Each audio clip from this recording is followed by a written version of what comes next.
ఈరోజు ఈటీవీ అభిరుచి షూట్ ఉందండి. మామూలుగా అయితే మాకు ఇక్కడ మొత్తం అందరం 30 to 40 మెంబర్స్ వరకు ఉంటాము. సో ఎప్పుడు బయట నుండే క్యాటరింగ్ వస్తుంది. నిన్న వాళ్ళు ఏం చెప్పారంటే గ్యాస్ షార్టేజ్ ఉందండి. మేము ఫుడ్ ఇవ్వలేము. ఎవరి బాక్సులు వాళ్ళే తెచ్చుకోండి అని ఆఫీస్ వాళ్ళు చెప్తే, లేదు నేను ఫుడ్ తెప్పిస్తాను అని అక్షయ క్యాటర్స్ వాళ్ళకి కాల్ చేశా. మీరు ఏది వండితే అది మాకు ఒక 25 మెంబర్స్కి ఎక్కువ వండి పంపించండి అంటే పాపం వాళ్ళు పంపించేశారండి.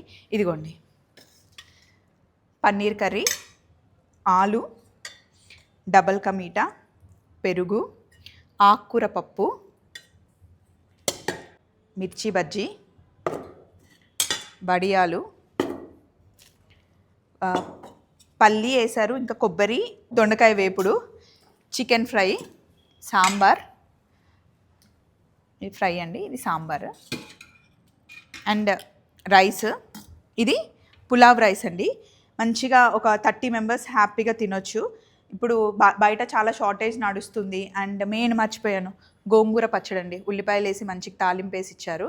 సో బయట హోటల్స్ కొంచెం ప్రాబ్లం అవుతుంది. డబ్బులు ఎక్కడైనా ఇస్తామండి, ఎవరికైనా ఇస్తాం. అప్పటికప్పుడు వండి ఈ సిచ్యువేషన్లో పంపించడం కొంచెం కష్టమే. కాబట్టి మేమందరం అక్షయ క్యాటర్స్కి థ్యాంక్స్ చెప్తున్నాం. సో మీరు కూడా ఏమైనా కావాలి అంటే వీళ్ళ దగ్గర ఆర్డర్ చేసుకోవచ్చు. మినిమం 20 మెంబర్స్ నుండి 1000-2000 మెంబర్స్కైనా వీళ్ళు ఫుడ్ ఆర్డర్ తీసుకుంటారు. ఆల్రెడీ ఇంతకుముందు కూడా నేను టేస్ట్ చేసా, బాగుంటుంది. చలో మరి, బై బై.